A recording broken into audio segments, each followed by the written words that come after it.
अस्सलामुअलैकुम प्यारे बच्चों, जहान उर्दू कायदा का सफ़ा नंबर 16 खोलें। कल हमने 6 से बनने वाले अल्फाज की पहचान तस्वीर की मदद से की थी। आइए उसे दोहराएं। 6 छड़ी, 6 छतरी, 6 छुरी। आज हम पढ़ेंगे धे और ढे से बनने वाले अल्फाज। धे, धे दाल की भारी आवाज़ है। धे धोबी, धोबी में धे दाल की भारी आवाज़ जो कि जुड़ी हुई है वाव के साथ। बे की छोटी शक्ल जुड़ी हुई है छोटी ए के साथ। ये लफ्ज़ बना धोबी। प्यारे बच्चों, धोबी कपड़े धोता है। धे धागा, धे धागा। धागा लफ्ज़ में धे दाल की भारी आवाज़ है जो जुड़ी हुई है अलिफ के साथ और गाफ की छोटी शक्ल जुड़ी हुई है अलिफ के साथ। ये लफ्ज़ बना धागा। प्यारे बच्चों, ये है धागा। इससे अम्मी जान कपड़े सिलाई करती हैं। धे धनक, धनक में धे दाल की भारी आवाज़ है जो कि जुड़ी हुई है नून की छोटी शक्ल के साथ और नून की छोटी शक्ल आगे जुड़ी हुई है काफ की मुकम्मल शक्ल के साथ। ये हरूफ मिलकर लफ्ज़ धनक बनाते हैं।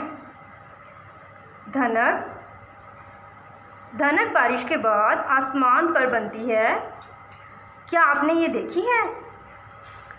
ढे, ढे डाल की भारी आवाज़ है। ढे ढोल,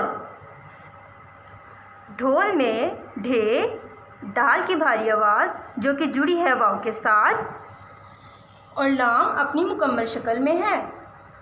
ये लफ्ज़ बना ढोल। ये है ढोल जो शादियों पर बजाए जाते हैं। ढे ढक्कन, ढक्कन में ढे डाल की भारी आवाज़ है जो जुड़ी हुई है काफ की छोटी शक्ल के साथ और काफ की छोटी शक्ल जुड़ी है नून की मुकम्मल शक्ल के साथ। ढे ढक्कन। ये है बोतल और ये है उसका ढक्कन। ढक्कन से हम बोतल को बंद कर सकते हैं। ढे ढाल, ढाल लफ्ज़ में ढे डाल की भारी आवाज़ है जो जुड़ी हुई है अलिफ के साथ और लाम अपनी मुकम्मल शक्ल में। ये हरूफ मिलकर लफ्ज़ ढाल बनाते हैं। ये है ढाल।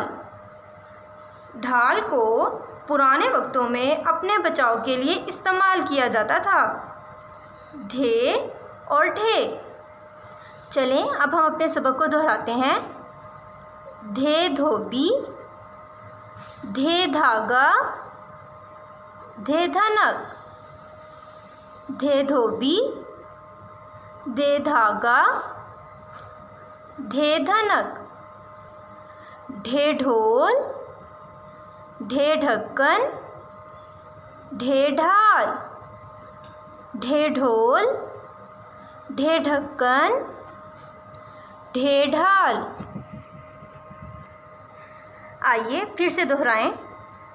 धे वाओ बे छोटी ए धोबी। धे अलिफ गाफ अलिफ धागा।